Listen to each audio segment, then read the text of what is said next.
Extrait du 8e sermon de saint Augustin, les 10 commandements et les 10 plaies d'Égypte. Voici le second précepte, tu ne prendras pas en vain le nom du Seigneur ton Dieu. On ne se purifiera point en prenant en vain le nom du Seigneur son Dieu. Or, le nom de Jésus-Christ notre Seigneur est la vérité, puisqu'il a dit « Je suis la vérité ». Donc, la vérité purifie comme la vanité souille. Mais dire la vérité, c'est parler avec la grâce de Dieu, puisque dire le mensonge, c'est parler de son propre fond.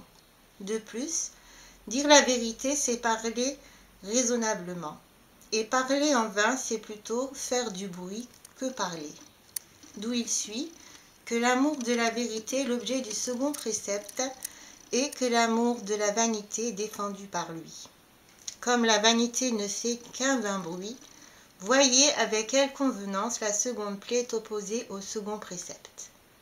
Quelle est cette seconde plaie? Une étonnante multitude de grenouilles. Leur coassement n'est-il pas la naturelle image de la vanité? Considère les amis de la vérité qui ne prennent pas en vain le nom du Seigneur leur Dieu. Ils enseignent la sagesse au milieu des parfaits, des imparfaits même. Ils n'enseignent pas sans doute ce qu'on ne saurait comprendre. Néanmoins, ils ne quittent pas la vérité pour se jeter dans la vanité. Si les imparfaits ne saisissent point des discussions d'un ordre un peu plus élevé sur le Verbe de Dieu, qui est Dieu, en Dieu et par qui tout a été fait, s'ils ne peuvent comprendre que ce que Paul prêche au milieu d'eux comme au milieu des petits-enfants du Christ, savoir Jésus-Christ et Jésus-Christ crucifié, il ne s'ensuit pas que la vérité soit uniquement dans ce haut enseignement et que la vanité soit le partage de l'enseignement populaire.